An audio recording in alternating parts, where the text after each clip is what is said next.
Are you going to live your whole life renting, you useless old man? That's what my son said to me. Just like that, without thinking, bluntly, in a loud voice, in front of his wife and my 2 grandsons, who were there playing with toy cars on the living room floor. He said it with contempt, as if wanting to hurt me, and yes, it hurt. I didn't answer him.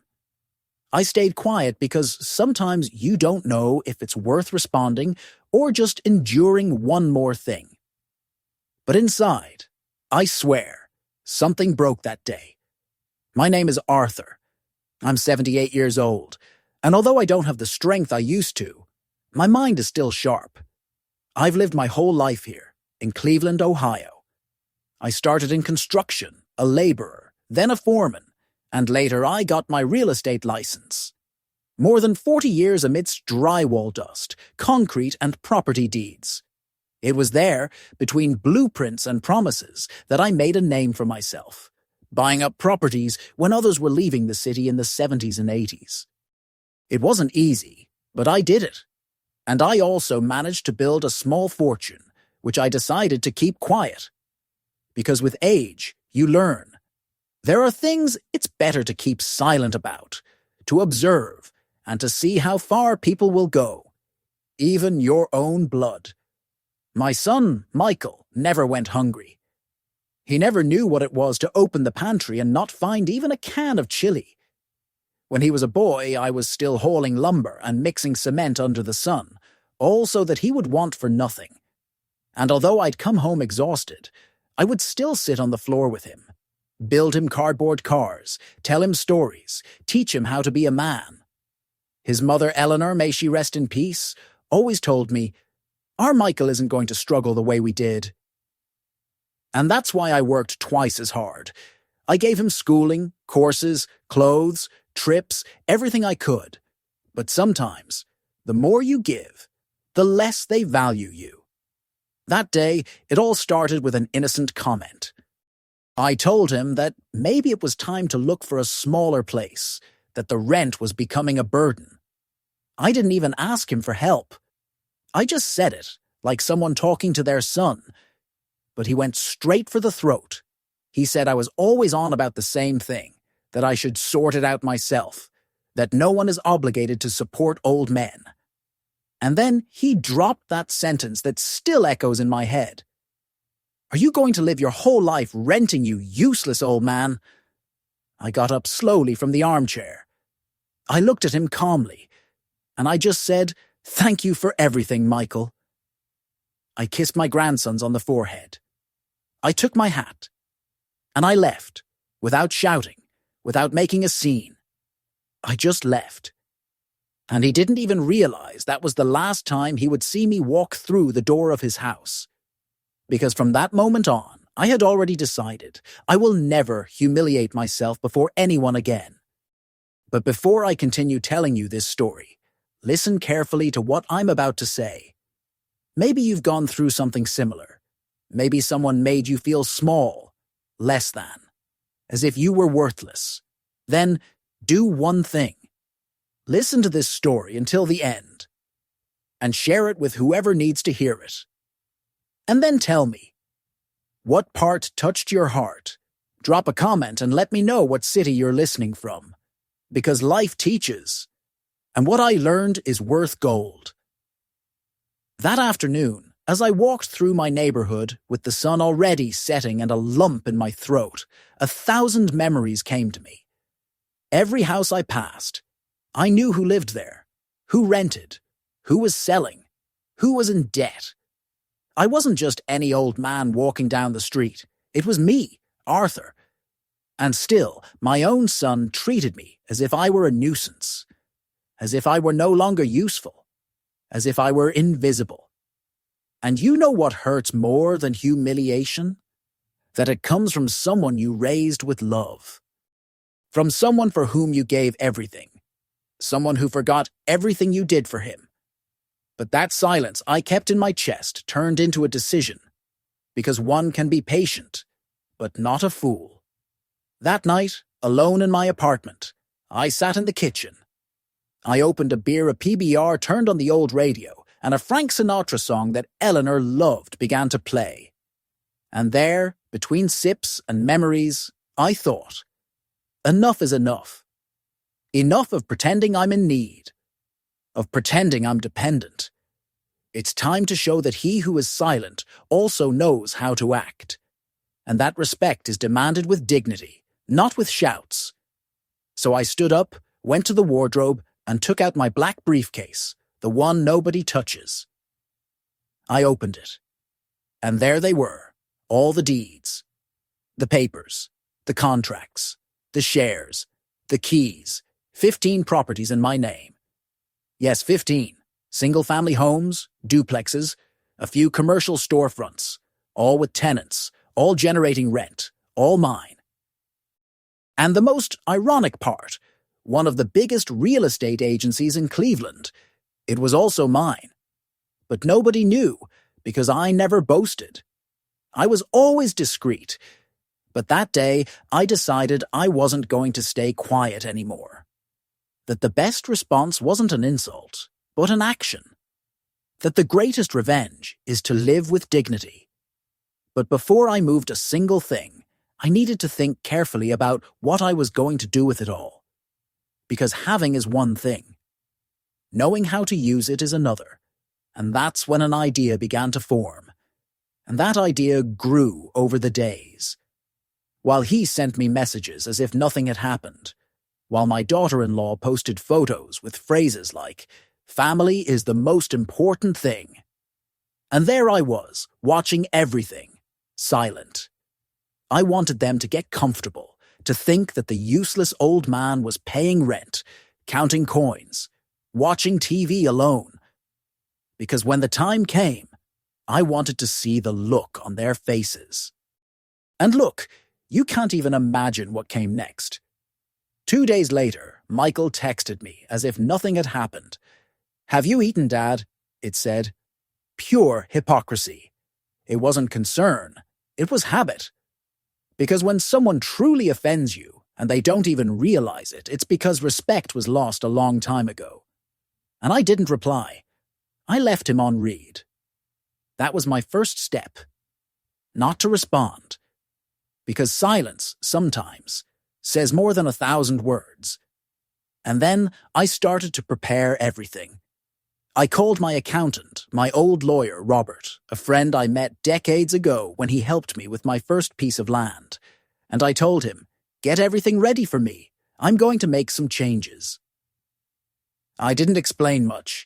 I just told him I wanted to get my will in order, review contracts, update deeds, and above all, make sure my son couldn't touch anything that was mine. Not a single cent. Robert looked at me in silence. He offered me a coffee. And while he reviewed the papers, he said, "Are you sure, Arthur?" More sure than ever. Did something happen with Michael? The usual, but this time he crossed the line. Then we'll arrange everything as you say, but we'll do it right, legally and cleanly. That's how we started. Property by property. We verified who was renting each place, whose lease I wanted to renew, whose I didn't. We reviewed clauses, insurance, accounts. And by the end of that week, Michael was officially out of everything. Out of the company, the will, the authorizations, even the health insurance I had left for him for when I was gone. Everything, absolutely everything was revoked. Without drama, without scandal, just with ink and law. And of course, without telling him a thing. Because what is planned calmly is executed with mastery. And I wasn't going to waste my energy fighting with someone who doesn't even value the bread he put in his mouth thanks to me. During that time, I spent more hours walking around the city than at home. It wasn't sadness, it was analysis. I went from neighborhood to neighborhood, seeing how my properties were doing. Some needed paint. Others were in better shape than I remembered. I went to see some tenants. I chatted with them as if it were nothing. No one knew I was the owner. They treated me like any curious old man out for a stroll. And that made me think, maybe this is what I want now, to be invisible, for no one to know, for no one to expect anything, and for no one to ask me for more. One day I passed by one of my oldest houses, a classic craftsman bungalow over in the Tremont neighborhood. It was a corner house with a small garden in front and green railings that I myself had installed more than 20 years ago. And I sat on the opposite curb, under the shade of an old oak tree, with my hat pulled down and my cane resting between my legs. And as I looked at that house, I thought about everything I lived through there. My mother lived there. I brought Eleanor there when we got married. Michael was born there, and suddenly the memories came like a storm. The shouts of a child, the games, my wife's laughter, the smell of pot roast coming from the kitchen. And a tear fell. But not of sadness, of closure. Because I understood that that chapter was over. That same day, I called Robert and told him, I want to sell the house in Tremont, but not to just anyone. I want someone who will value it to have it. And how will you know who deserves it? He asked me. I'll know when I look into their eyes. And so it was. Not even a week passed when a young widow with 2 little girls asked about the property. She was an elementary school teacher, one of those who still teaches with her soul. When I met her, she shook my hand firmly, but with humility. She looked me straight in the eye and said, I don't have much, but I have the will to raise my daughters with dignity. And I knew that house was for them. We made a fair deal, without haggling, without unnecessary paperwork, because there are times when the heart recognizes the heart. And I felt that my story in that house should continue with someone who knew what it was to struggle. While all this was happening, Michael continued his act. He would call me, leave me voicemails, have the children send me drawings, as if nothing, as if the poison of that phrase hadn't been poured into my soul, as if a hello dad could erase the contempt. But I didn't respond, not because I didn't love my grandchildren, but because sometimes love also needs boundaries, and I was no longer willing to be anyone's sad clown. One Saturday afternoon, as I was passing through the city center, I saw an ad posted in one of my rental offices. Administrative assistant wanted with experience in real estate. And I got curious. I went in and saw a new girl, very young, who didn't know me. I approached her and asked, Have you found someone for the position yet? Not yet, sir. And what if a 78-year-old man with over 40 years of experience applied? She laughed. If he has that experience, I'd hire him myself. And so, symbolically, I offered to help out a couple of days a week, just to stay active. They didn't know I was the real owner of all of it. They treated me like a wise old man, and I enjoyed the game. I taught them things, solved problems, spoke to them with patience, and no one called me a useless old man.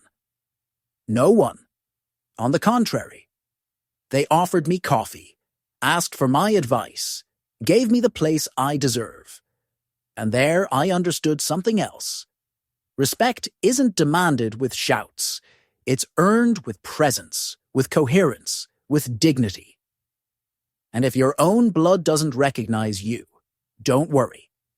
God places children of the soul where others fail.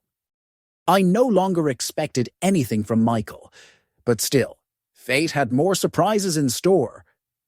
Because when you sow with truth, life, sooner or later, gives you back flowers. Even if others only threw stones at you. And it was on one of those ordinary days that the doorbell of my apartment rang. And when I opened the door, it wasn't Michael. It was someone else. And what he told me changed the course of everything. When I opened the door and saw who was standing there, I had to take a deep breath so that emotion wouldn't betray me. It was Frank, an old friend, almost a brother, whom I hadn't seen in over 15 years. He wore the same hat as always, the thick mustache, the wrinkles more pronounced, but with the same sincere eyes he always had. We stood there for a few seconds looking at each other without a word, as if time had stopped right there, in the frame of that door. And then he simply said, Got any coffee? And I smiled. The best in all of Cleveland, old friend. We sat at the kitchen table like in the old days. The coffee steamed in the cups, while outside the neighborhood dogs started to bark. It was as if the whole neighborhood knew something important was happening. And yes, what Frank came to tell me was no small thing. Because sometimes, life puts someone in front of you, just when you need them most, and that visit changed the course of everything. I just found out from Bob that you made changes to your will, that you're closing chapters, he said, stirring the sugar slowly, without looking at me directly. That's right. It was about time.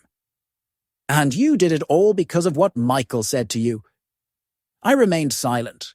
I didn't feel like repeating the phrase. I did it for everything he didn't say too. Frank nodded, as if understanding every silence. He was always like that. More of a listener than a talker, and then he dropped what he had been holding back. There's something you need to know. Something that's going to hurt, but I'd rather you hear it from me. In that moment, I felt the air stop. I don't know why, but I knew what was coming wasn't good. And I wasn't wrong. He told me that Michael had tried to sell one of my properties, one of the ones that were still under an old contract, from when I had given him power of attorney to handle certain things when I was sick years ago. Apparently, he thought he still had that access and contacted a buyer, but thank God, the documents were already updated and protected. The transaction was rejected, but the fact that he tried was another stab. How did you find out? A client of mine, a friend of the buyer, mentioned it to me, and it seemed strange, so I went to check on my own and confirmed everything. I didn't want to call you before, because I wanted to see you face to face. I got up, walked to the window. Outside, a boy on a bicycle with a basket of bread was passing by. Life went on as if nothing had happened. But inside me, everything was churning. It wasn't just anger, it was disappointment. A level of disappointment I didn't even know I could feel. Thank you, Frank. You did the right thing by coming. What are you going to do? I'm going to finish what I started, but this time, without mercy. I didn't say it with hatred. I didn't say it shouting. I said it with the peace of someone who was no longer willing to carry more weight than necessary. And it was then that Frank looked at me seriously and said something that stuck with me. Justice isn't always revenge, Arthur. Sometimes it's just putting everything in its place. When he left, I sat for hours thinking, not just about Michael, but about everything, about my life, about what I built, about the times I stayed quiet, about the times I gave in, and I decided I wasn't going to die leaving things like this, because my story deserved to be told, and because maybe out there was someone who needed to hear it. So that same night, I took out a notebook with thick pages, the kind you buy with excitement and save for something important, and I began to write in large, clear, slow handwriting, as if each word were a part of me that I was leaving on record. I wasn't doing it for Michael, I was doing it for me, for myself, so I wouldn't forget who I am. To remember that I am worthy, that I lived, that I fought. I wrote about my childhood, about my mother washing other people's clothes, about my father who left and never came back. I wrote about when I met Eleanor, my wife, at a neighborhood party, dancing under colored lights. I wrote about our hardships, our laughter, our dreams, about the day Michael was born and how I cried in silence in the hospital waiting room. About the times I took off my broken shoes before entering the house so he wouldn't see that his father was also going through hard times. I wrote everything, because sometimes you need to read yourself to find yourself again. The days passed. I continued with my discreet visits to the properties. I greeted the neighbors, passed by the church, had coffee at the same coffee shop as always. And little by little I began to feel something I hadn't felt in years. Peace. That peace that comes when you no longer expect anything from anyone, When you no longer beg for affection, or attention, or recognition. When you accept yourself completely. But Michael's silence kept getting louder. He no longer sent messages. He no longer called. He didn't even use the grandchildren as a bridge. Maybe because he knew something had truly broken. Or maybe because he was waiting for the moment to strike again. And that moment came. One Friday night I received a notification, an attempt to file a lawsuit to freeze my assets, signed by a young lawyer with a foreign last name. Apparently, Michael was alleging that part of the estate was his, that he had made contributions in past years, that he had a legitimate right to some properties. All based on old papers, false verbal agreements, and a narrative that only he believed. But what he didn't know was that I had saved everything. Every receipt, every transfer, every contract. And besides, nothing was in his name anymore. Everything was protected, legally solid, impossible to touch. The next day, I went personally to that lawyer's office. I introduced myself as any other client. I handed him a folder with all the documentation.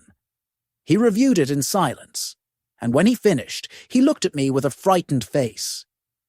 "Mr. Arthur, with this, your son has absolutely no right to anything." "I know. I just wanted to see your face when you said it." I stood up, shook his hand, and walked out with my head held high. Because it's one thing to protect yourself, and another very different thing to show that you're no fool. That night, I slept like I hadn't slept in years. Not because everything was resolved, but because finally, everything was clear. The masks had fallen, the intentions were in plain sight. And me? The useless old man. I had won without lifting another finger. The following days passed with a strange calm. On the outside, everything remained the same. The same coffee in the mornings, the walks to the market, the greetings from the neighbors. But inside, I felt that something had finally settled into place. It wasn't about revenge, not even about pride. It was something deeper, a serene certainty. I no longer had any outstanding debts with anyone, not even with my own son. One morning, while I was sweeping the entrance of the building where I lived, because even though it wasn't my job, I liked to keep it clean, a neighbor approached me, Mrs. Davis, an 85-year-old woman who had lived alone for over 2 decades. "Arthur, you have something different about you lately. I see you calmer, more upright. Maybe it's because I finally understood that silence also speaks." She smiled, as if she knew exactly what I was talking about. That conversation left me thinking. Sometimes we think no one sees what's happening to us. But there are eyes that watch in silence. Eyes that understand without needing an explanation. And it was there that I decided something. I wasn't going to leave this world without leaving a clearer mark. Not just for me, but for other old people like me who have been silenced, ignored, belittled. Because yes, being old in this country is almost like being invisible. And I no longer wanted to be invisible. I went to the file where I kept my important documents and took out a large envelope with the letterhead of my real estate agency. Inside, I had the plans for a piece of land that had been unused for years. A large lot on the outskirts of Cleveland that many had offered to buy. But I never wanted to sell it because I always felt I should do something more with it. And now I knew I was going to build a center for senior citizens there, but not just any center, not one of those where they lock you up and take away your dignity. No. I wanted a free community place where old people could teach, talk, plant, share. Where experience wasn't discarded but listened to. Where no one would ever be called useless again. I called an old architect I had worked with in the past. I told him my idea. He listened to me respectfully, without interrupting. "Arthur, are you sure? It's a big project." "Nah. Raising my son alone was bigger, and I did it without complaining." We shook hands, and in less than a week, we had the first sketches. A simple construction, with a community garden, spacious rooms, a small library, a workshop area, another for rest. Everything designed to be self-sustaining. And the best part, non-profit. Little by little, I began to gather trustworthy people, an accountant, a lawyer, a social worker, good, committed people. No one knew exactly where the money was coming from. And they didn't ask either. They respected me. And that was enough. One afternoon, while we were reviewing paper in a downtown coffee shop, someone sat down at the next table. I didn't see him immediately, but his voice froze me. "Dad." It was Michael. He looked at me as if he had seen a ghost. His shirt was unbuttoned, his beard had grown, his eyes were tired. He wasn't the same haughty son who had shouted at me that time in his living room. No. This man looked defeated. I remained silent. I observed him. He also looked at me in silence, as if waiting for something. But I had no words for him. Not at that moment. "Can we talk?" "Not now. I'm busy." "Can I call you later?" "Do what you want, Michael. But I don't owe you anything." He stood there, not knowing what to say, like a lost child. And then he simply left. I didn't wish him ill, nor well. I didn't feel hatred or pity. Just distance. As if he were someone I once knew, but who was no longer part of my story. The days continued their course. The construction of the center began, slow but steady. I went every morning to supervise. I would sit in a chair next to the lot and watch the bricklayers work. It brought back memories of my younger years. Sometimes one of them would offer me a bologna sandwich or a coffee from the thermos. I felt alive, useful, and above all, at peace. One midday, I received an unexpected visit. It was the teacher who had bought the house in Tremont. She came with her daughters. She hugged me tightly. "Thank you, Arthur. Thank you for trusting me. That house has changed our lives." I looked at her with tenderness. I didn't need to hear more. Her gratitude was worth more than any inheritance. That night I wrote in my notebook, "When you give with the heart, life gives it back to you multiplied, sometimes not in the form of money, but of purpose." And so it was, because while many turned their backs on me, others, people who weren't even my blood, gave me warmth. They gave me a place. They restored my faith. One Sunday, while I was reading in my old armchair, the phone rang. It was a call from the real estate agency. One of my managers told me that Michael had tried to enter one of the properties, claiming it belonged to the family. They had to call security. "Do you want us to put a formal restriction in place, Mr. Arthur?" "No, it's not necessary. He's just realizing he no longer has a place." I hung up and sighed. It wasn't anger, it was reality. And although it hurt, I had learned to live with it. Because sometimes the hardest thing to accept is that children can also leave and not come back. From that day on, something finally settled within me.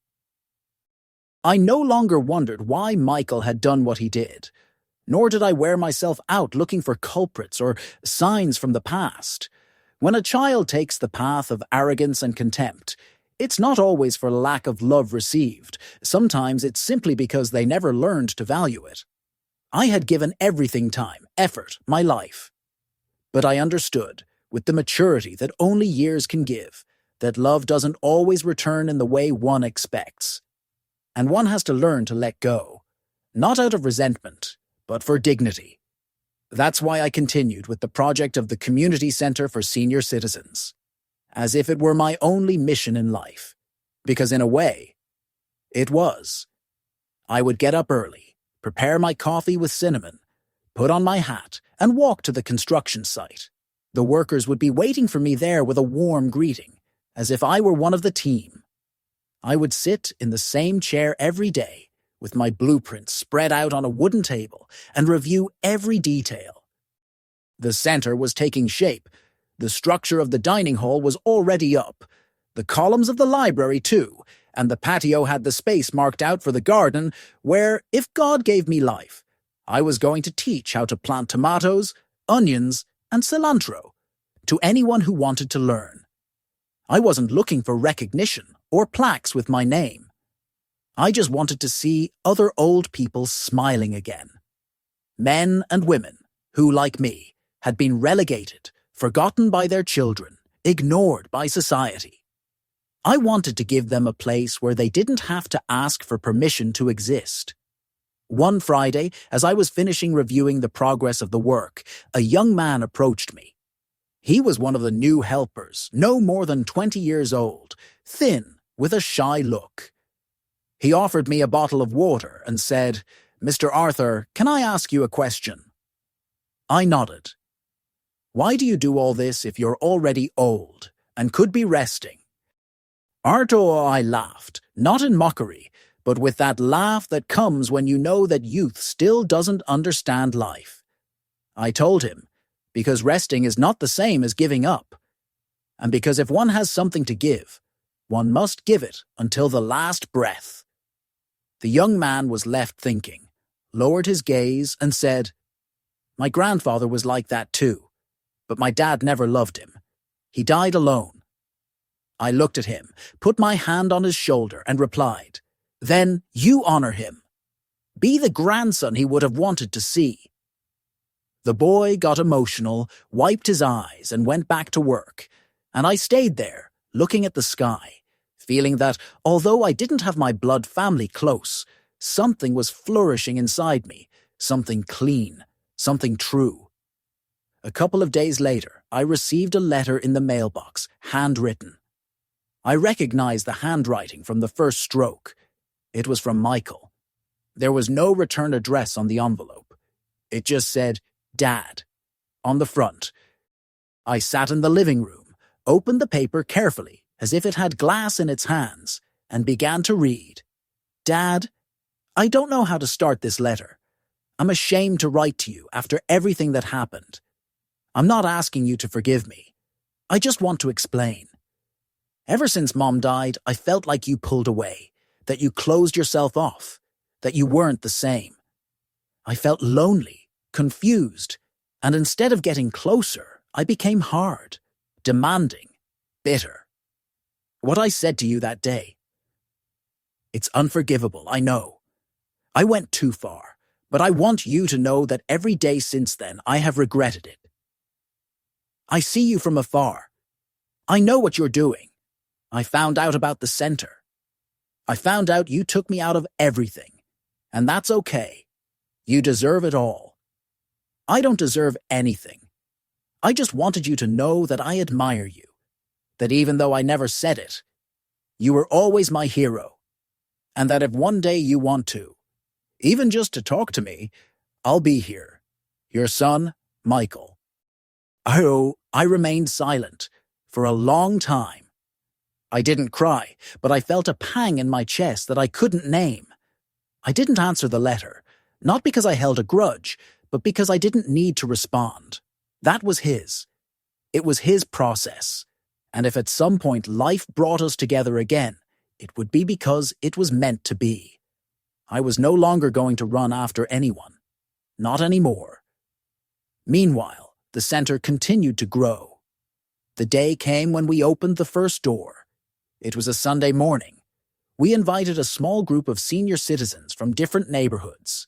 Men with canes, women with shawls, some in wheelchairs. When they crossed the main gate, I saw their faces transform.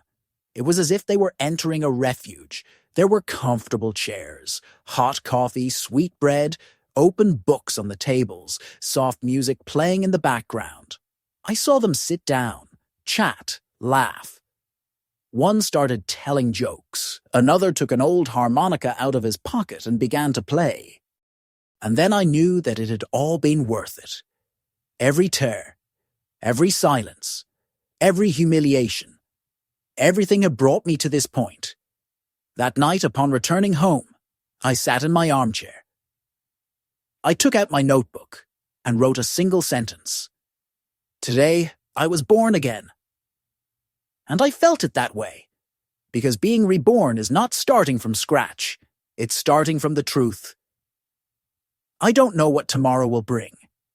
I don't know if Michael will return, if my grandchildren will want to know about me, if life will give me many more years. But today, at 78, I know that I didn't leave the world without leaving something good behind, and that no one can take away from me. After that first opening of the center, life began to have a different rhythm. I no longer woke up with the feeling of being alone in the world. Now I knew that every day there was someone waiting for a conversation, a story, a cup of coffee, or simply company. Because sometimes, what one needs most isn't money or big things, but to be seen, to be heard. And there, in that center that had been born from the ashes of my sadness, something I hadn't felt in years began to flourish. Purpose. I still wasn't seeking recognition, not in the press, not on social media, not in any of that. But the people in the neighborhood were starting to talk. Did you hear what Arthur did? They say he built everything with his own money. Who would have thought, so quiet and doing so much good? Those phrases reached my ears, and although I said nothing, inside I felt firm. Not proud, but complete. Because one doesn't need to boast about what is true. One Wednesday afternoon, while supervising a painting workshop for elderly ladies, a tall man with glasses, well-dressed, approached me. He introduced himself as a journalist from a local media outlet. He told me he had heard about the center and wanted to do a story, an interview, something to spread the word about what we were doing. I answered him politely. Look, young man, I didn't do this to be featured in any newspaper, but if your story will help other elderly people find out that there's a place for them here, then do it. But only put my name if it's necessary. Because what matters isn't who did it, but for whom it was done. He smiled and shook my hand. 2 days later, a small article came out with a photo of the center, without my image, just my name at the end. And I couldn't have imagined what that would cause. In the following weeks, dozens of new people arrived. Grandparents from other neighborhoods, from poorer areas, women who came from nursing homes where they were treated like old rags. Some cried upon entering. One of them, a woman named Margaret, hugged me tightly and said, "Mr. Arthur, I thought I had nothing left in life, but this place has given me back my soul." And I was left speechless, because there is no greater reward than knowing that your pain served to heal that of others. One Saturday morning, while we were setting up new chairs in the dining hall, someone appeared at the entrance whom I didn't expect to see. It was my eldest grandson. He was almost 15 now, tall, thin, with the same look his father had at his age. He searched for me with his eyes until he found me, and when he saw me, he smiled shyly. He walked towards me and stood in silence. I stopped what I was doing and observed him. I hadn't seen him in months, since that day in the living room when his father shouted the unforgivable at me. I didn't know if I should hug him, if I should say something, but he spoke first. "Grandpa, can I stay with you for a while?" I nodded. I gave him a chair. He sat next to me. We didn't talk much. He just watched me work, sometimes asking me questions about tools, materials, about how a wall was built. And I answered him with patience, as I once did with his father. At the end of the day, before he left, he said, "Dad doesn't know I came, but I wanted to see you. Because Mom told us what you're doing, and I wanted to see if it was true." I put my hand on his shoulder and said, "And what do you think?" He hugged me and whispered, "I'm proud of you, Grandpa." And that was it. Nothing more was needed, because sometimes a single sentence is enough to heal 1,000 wounds. That night I couldn't sleep. I thought about Michael, about how that boy I hugged with so much eagerness when he was born turned into a cold man, blinded by arrogance. And I also thought that maybe, with time, life would teach him what I could no longer teach him. because there comes a point when one is no longer there to give more lessons. One is there to live in peace. And if one day he wanted to come back, he would have to do it from a place of humility, not remorse. Meanwhile, the center continued to grow. More people arrived every day. More workshops opened. More hot meals were served. Reading groups, singing groups, and a quilting circle were formed. The garden already had green tomatoes, marigold flowers, and even a small area for medicinal plants. People arrived early. Some carried their stories in their eyes. Others carried scars. But everyone found a corner where they could feel alive. And then something unexpected happened. A foundation from the city came to visit us. They had found out about the center from the newspaper article. They wanted to support us with materials, with volunteers, even with doctors who would come to give free consultations. They offered to form a partnership. They showed me figures, proposals, statistics. And while they talked, I observed them attentively. In the end, I told them, I don't need this to become a business. If you want to support, do it from the heart. There are no bosses here. Here, we are all one. If you respect that, you are welcome. And they accepted. Because when the truth is clear, it doesn't need to be defended. That night, as I closed the last door of the center, I stood for a moment, looking at the sky. The full moon shone on the newly painted roof. And I thought, maybe, if Eleanor is watching me from somewhere, she is smiling. And that was enough. Because everything I did, I still did with her in my heart. Always. A few weeks passed after my grandson's visit, and I didn't hear from Michael again. No message, no letter, no sign. And to be honest, I wasn't expecting it. I didn't need it, because something inside me had already closed, like an old wound that had stopped bleeding. Not because it healed completely, but because you learned to live with the scar. I remained focused on the center, which now had a name. The Grandparents' House. A simple name, but full of truth. Because that's what it was. A home. A place where the elderly were not a nuisance, nor a burden, nor a bother. Where every wrinkle told a story, and every slow step had its own dignity. The activities continued to grow. A group of ladies organized a traditional cooking class, where they made pierogies and canned vegetables from the garden. Another group of men started a woodworking shop, restoring antique furniture. Every time I passed by, I heard them laughing, arguing over recipes, sharing secrets of trades that almost no one remembered anymore.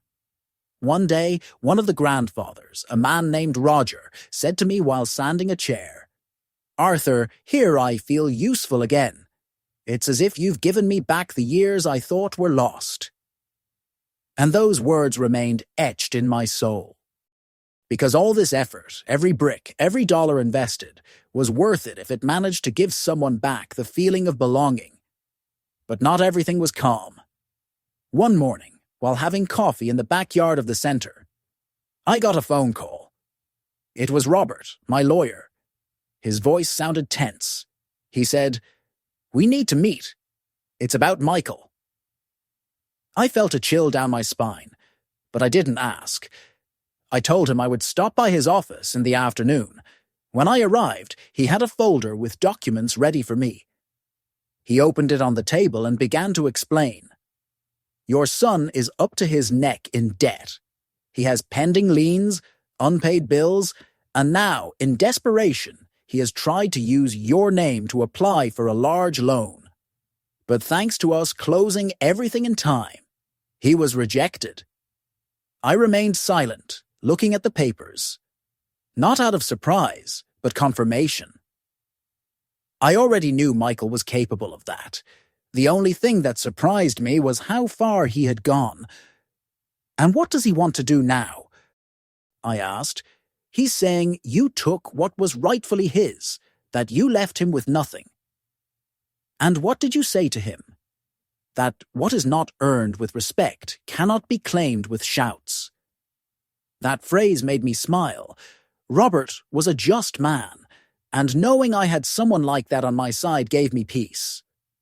I left the office with the folder in my hand, and as I walked through the streets of the city centre, I came across a young couple pushing a baby stroller.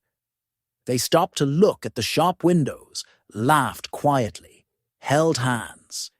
And I thought of Eleanor and me, when we were young, when we dreamed of our own house, of a united family. I remembered how I carried Michael for the first time, that hospital dawn, when the nurses placed him in my trembling arms. How I swore he would never want for anything. And I kept my promise. He wanted for nothing. What I never imagined was that one day he would see me as a burden, as someone who should disappear.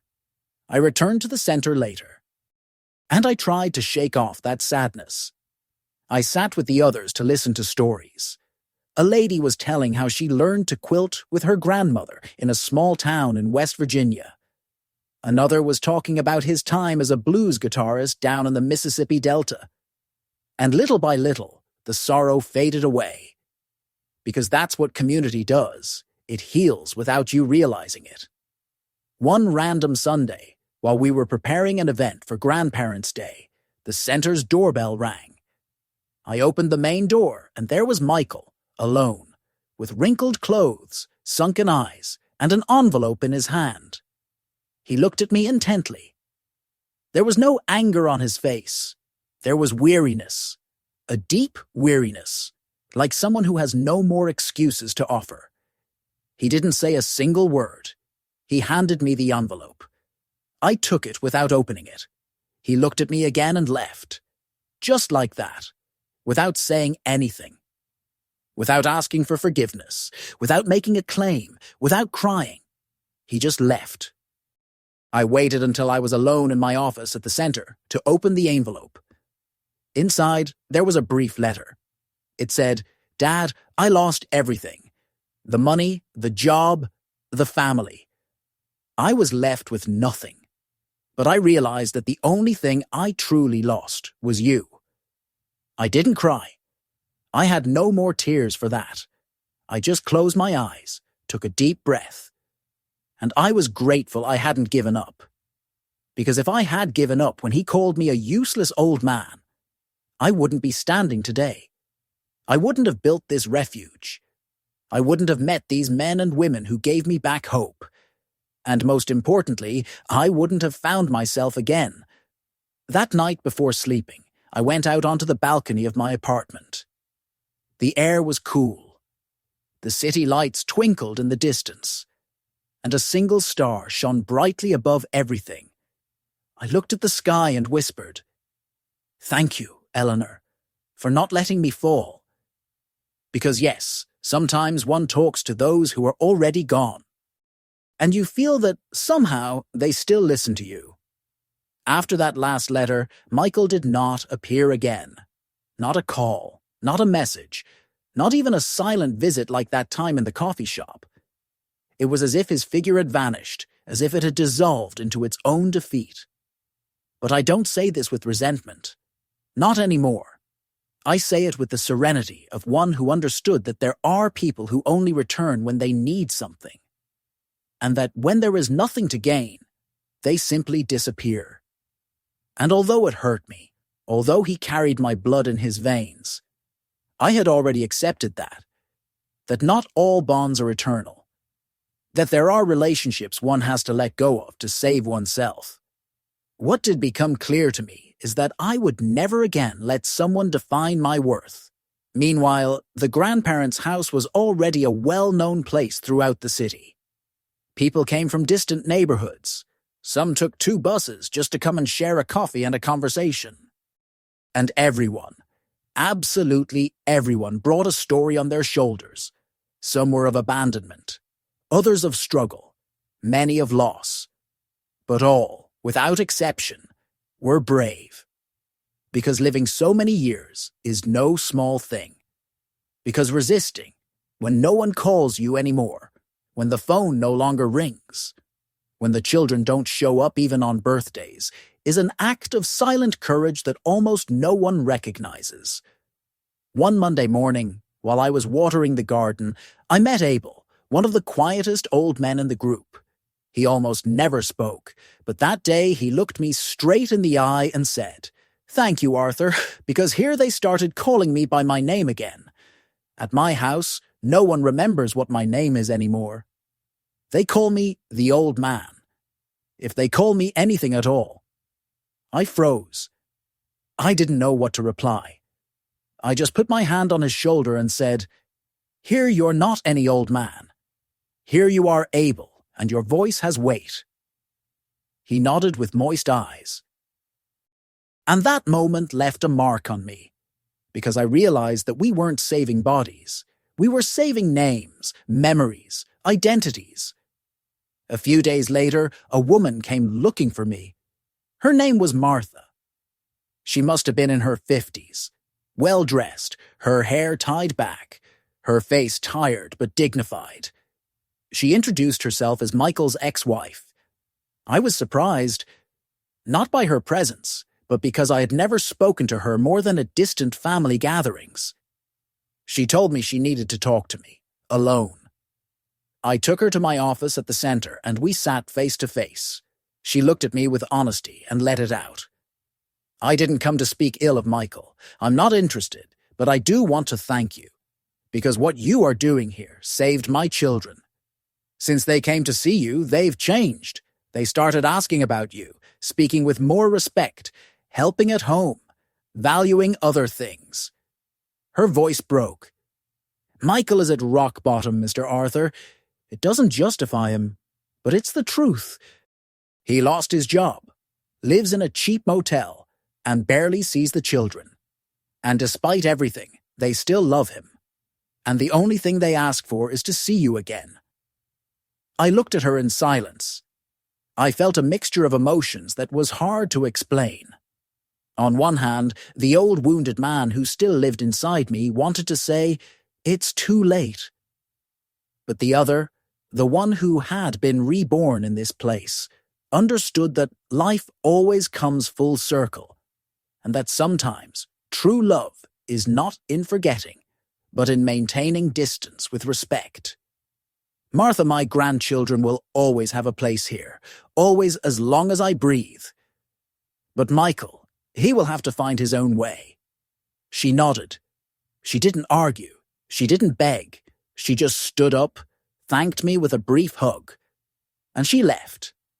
That day I stayed longer than usual at the center. I sat on one of the patio benches under the shade of the hydrangeas we had recently planted.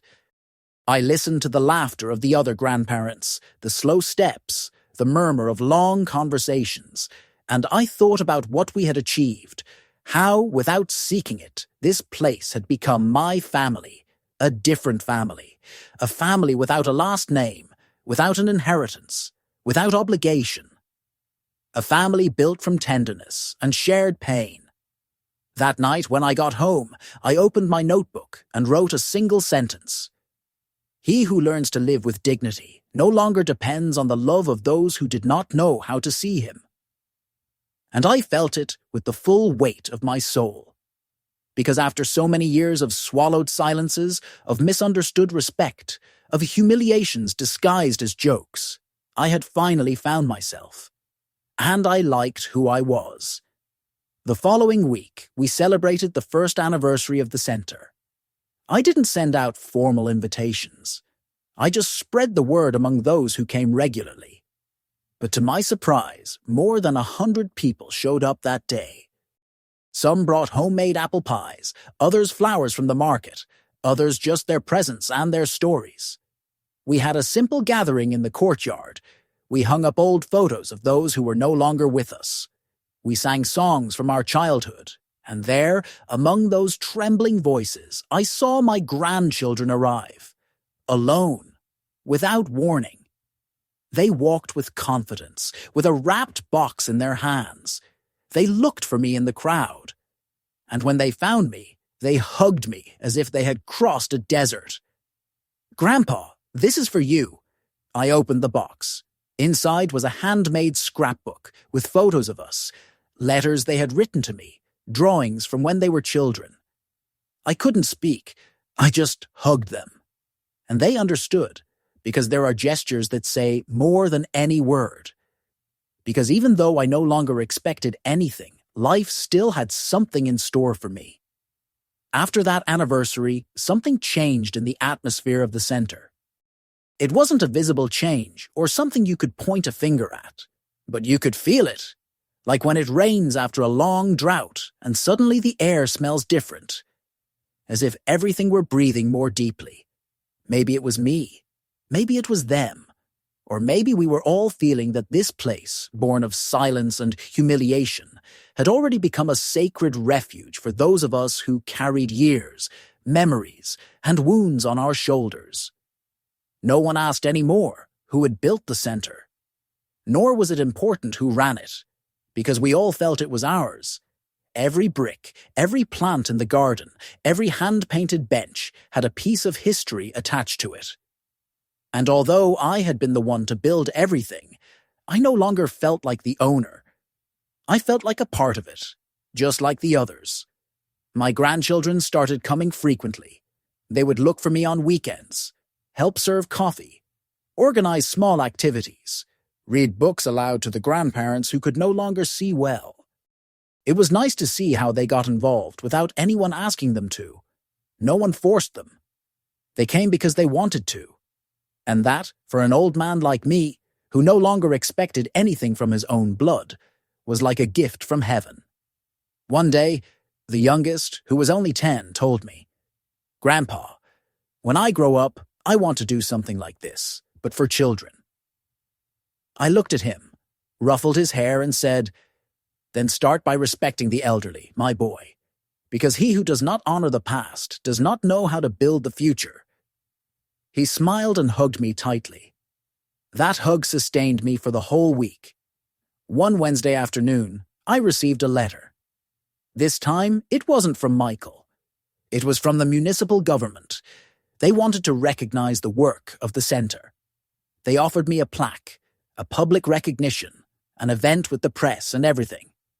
I read it several times, not out of vanity, but out of disbelief, because I never sought applause. All of this was born from a wound, and it didn't seem fair to me to pin a medal on myself for having survived the pain. I went to the center that same afternoon and gathered all the grandparents who were there at the time. I read the letter to them aloud, without emotion, just as information, and then I asked them, "What do you want me to do? Should I accept?" One of them, a man named Luis, stood up with effort from his chair and said, "Accept, Arthur, but not for yourself. Accept for all of us, because that plaque is not yours. It belongs to every one of us who crossed that door and felt alive again." And at that moment, I knew I had to do it. Not for pride, but for respect. For everyone's story. The event took place in a public square. There was press, cameras, chairs lined up, a simple stage. They gave me a framed certificate of recognition and a bouquet of flowers that I immediately gave to a lady in the audience. I gave a short speech. I didn't write it. I spoke, as I always speak, from the chest. I told them, "Thank you for this, but don't give it to me. Give it to every grandparent you have ignored on the sidewalks, in the hospital lines, on the buses. Give it to the man who lives alone on the corner of your street. To the lady who takes care of her grandchildren without anyone thanking her." I only did what I had to do, because being old is not a sentence, it's a privilege, and whoever doesn't understand that is because they haven't learned to live. When I finished, there was no exaggerated applause, just a long silence, and a couple of discreet tears in the eyes of those who were listening. And that was enough for me. Days later, at the center, we started a new activity, a letter-writing workshop. We gave paper and pens to all the grandparents, and we proposed that they write whatever they wanted to someone who was no longer there, to an absent child, to a partner they missed, to themselves when they were young. And what emerged was powerful. Letters with pain, with gratitude, with anger, with tenderness. One lady wrote a letter to her little dog that had died 10 years ago. Another wrote to the father who abandoned him. And I wrote a letter to myself. I sat in the office with my usual notebook, and I began. Dear Arthur, I ask for your forgiveness. Forgiveness for having silenced you so many times, for having pretended to be fine when you were broken, for not having raised your voice when they called you useless. But I also want to thank you. Thank you for not having given up, for having transformed pain into a refuge, for having created a home with your own hands. Thank you for continuing, even when no one was waiting for you. I closed the notebook with trembling hands, and I felt that I had finally reconciled with myself. One Friday at dusk, as we were closing the windows of the center, Roger approached, that quiet man who was now one of the pillars of the place. He said to me, Arthur, do you know what makes me happy about coming here? That here we don't have to pretend to be strong. Here we can say that we are tired, that we are in pain, that we miss someone and no one judges us. They just listen to us. I hugged him without saying anything, because he was right, because that's what we needed most. A space to be vulnerable, without fear, without shame. A space where being old didn't mean having to be invisible. That night, before sleeping, I sat in my favorite armchair, the one I bought with my first salary as a construction worker, and I looked around. The walls had photos of the grandchildren, but also drawings made by the grandparents from the center. The smell of cinnamon from the coffee I had prepared in the afternoon still lingered in the air. Outside, the city lights flickered, and inside me, there was a peace I had never known, because I was no longer the Arthur who wondered what he had done wrong as a father. Now I was the Arthur who knew what he had done, right as a human being. A few days ago, while I was watering the plants in the center's garden, a little girl of about 7 approached me. She was accompanying her grandmother. She had 2 long braids and a paper flower in her hand. She looked at me without fear, with those eyes that still don't know malice, and asked me, "Are you the one who built this place?" I bent down slowly, looked her in the eyes, and said, "No, little one. This place was built by the love of many grandparents like yours." She smiled, handed me the flower, and ran back to her grandmother. And there I stood, with that piece of paper in my hand, trembling inside, understanding that perhaps what I had built most in life were not houses, nor contracts, nor deeds, but a new form of dignity. The center is now bigger than I ever imagined. There are workshops every day. There is music. There is dance. There are prayers. There are silences that are not heavy. The volunteers are multiplying. The community breathes differently. Even the young people, who before only saw the elderly as a burden, now approach with respect. Some come to help, others simply to listen, and that is priceless, because one can lose many things in life. Money, family, health. But if they take away your ability to be heard, then they take away your soul. Here, in this house, no one is invisible, and that is what makes me most proud. I don't know how much time I have left, no one knows, but every day I wake up, I drink my coffee slowly, I breathe deeply, and I am grateful. I am grateful for not having given up when they called me a useless old man. I am grateful for not having responded with hatred, for having chosen the path of silent work, because if I learned anything in this life, it is that true power lies in the silence that builds, not in the shout that destroys. And although sometimes I feel tired, although there are days when my body aches and my back creaks, it is enough to see the faces of my companions to remember why I am still here. Michael did not return. Since that letter, I have not heard from him again. My grandchildren, on the other hand, now come almost every weekend. They help me water, arrange, paint. One of them learned to use the drill. The other makes drawings that we then paste on the main mural of the center. They ask me stories from the past. They listen to me attentively. And sometimes, without saying it, I know they're learning more than they ever learned in school.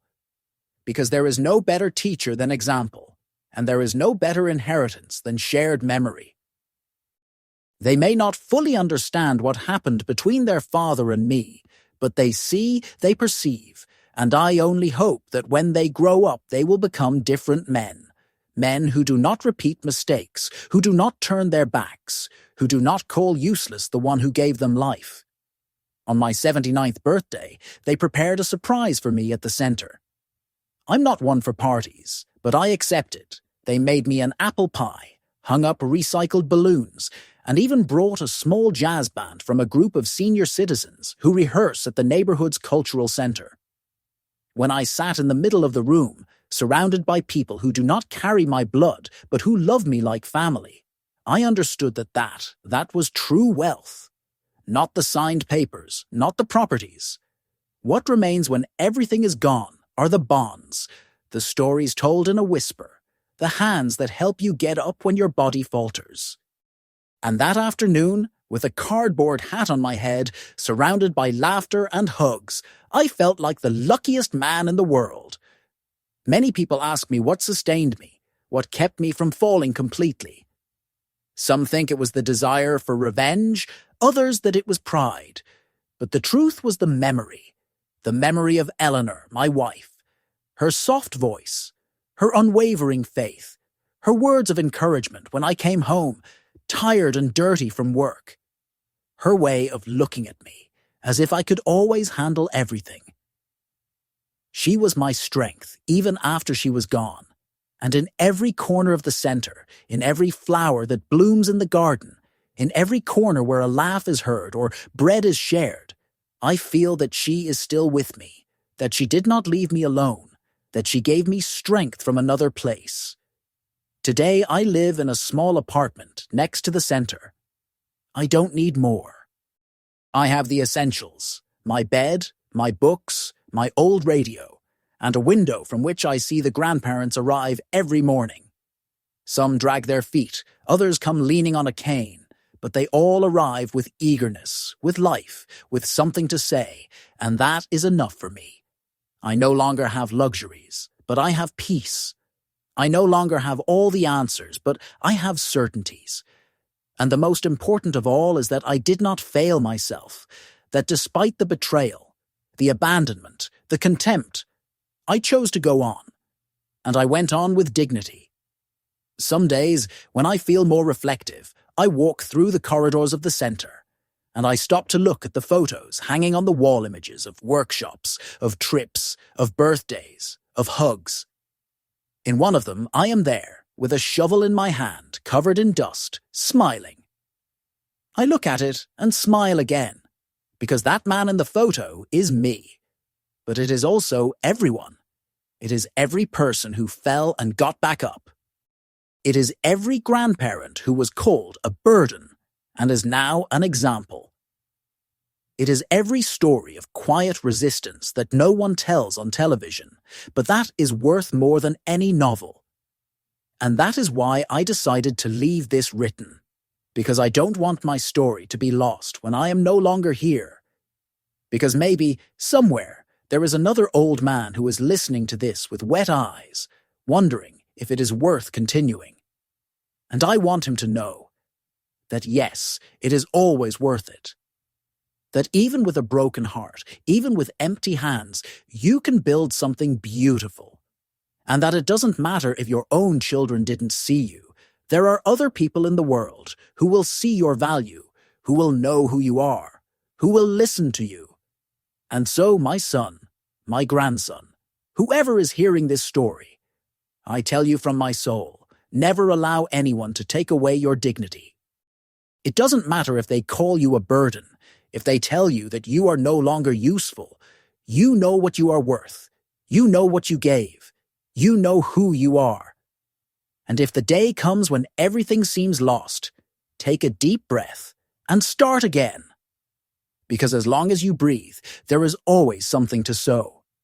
And now, if you've made it this far, thank you for listening to me.